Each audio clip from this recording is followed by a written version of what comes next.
പണം നൽകി ഉപയോഗിക്കുന്ന ദേശീയപാതയിലെ യാത്രക്കാരുടെ ദുരിതം അറിഞ്ഞാണ് ഹൈക്കോടതി പാലിയേക്കര ടോൾ പ്ലാസയിലെ ടോൾ പിരിവ് നിർത്തിവെപ്പിച്ചത്.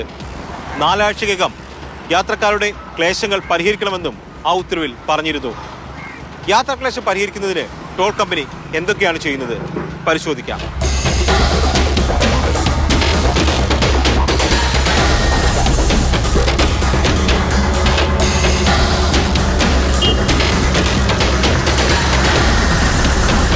ദേശീയപാതയിൽ മണ്ണൂത്തി മുതൽ ഇടപ്പള്ളി വരെയുള്ള ഇടത്ത് ആമ്പല്ലൂർ, കൊരട്ടി, ചിറങ്ങര തുടങ്ങി 5 ഇടങ്ങളിലാണ് അടിപ്പാത നിർമ്മാണം നടക്കുന്നത്.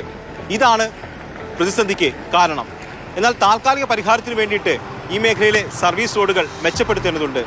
എന്നാൽ ഹൈക്കോടതി ഉത്തരവിന് ശേഷവും ഇക്കാര്യത്തിൽ ഉദാസീന സമീപനമാണ് ദേശീയപാത അതോറിറ്റി കാണിക്കുന്നത്.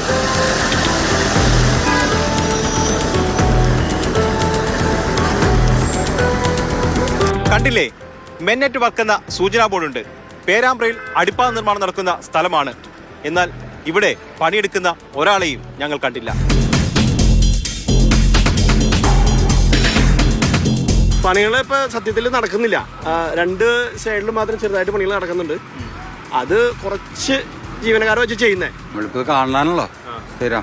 എന്ത് പറഞ്ഞിട്ട് എന്താ കാര്യം? കാരണം ഇവിടെ എത്ര ബ്ലോക്കും കാര്യങ്ങളുമാണ്. പഞ്ചായത്ത് റോഡുകളൊക്കെ പൊട്ടിപ്പൊളിഞ്ഞ് കിടക്കാണ്. ഇതിപ്പോ റോഡ് അവരൊന്നും ചെയ്യണില്ലല്ലോ. ഇവിടെ പണികൾ പ്രത്യേകിച്ച് ഒന്നും ചെയ്യണില്ല. കുറെ ആ വേസ്റ്റ് റോഡിൽ നിന്ന് വാരിയിടും.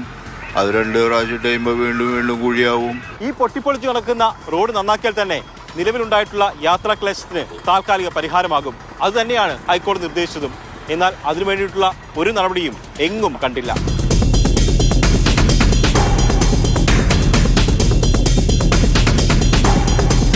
ഹൈക്കോടതി അനുവദിച്ച 4 ആഴ്ച കൊണ്ട് ഈ റോഡിൽ ഒരു താൽക്കാലിക പരിഹാരം പോലും ഉണ്ടാകില്ലെന്നുള്ളതാണ് ഈ പ്രതികരണത്തിൽ നിന്ന് വ്യക്തമാകുന്നത്. ടോൾ പിരിവ് നിർത്തിവെപ്പിച്ചതിന് ശേഷം ടോൾ കമ്പനി ചെയ്തത് ട്രെയിൻ സേവനം, അതോടൊപ്പം തന്നെ ആംബുലൻസ് സേവനം എന്നിവ മരവിപ്പിച്ചു. അതായത് ഈ ഹൈവേയിൽ ഒരു അപകടം ഉണ്ടായിക്കഴിഞ്ഞാൽ അടിയന്തര സേവനം ലഭിക്കില്ലെന്ന് തന്നെ. അതോടൊപ്പം ഇവിടുത്തെ ജനപ്രതിനിധികളും ഇക്കാര്യത്തിൽ കാര്യമായി ഇടപെടുന്നില്ലെന്നുള്ള ആക്ഷേപവും ശക്തമാണ്. നിഖിൽ ജോസഫിനൊപ്പം S L Shankar, Mathrubhumi news, Kochi.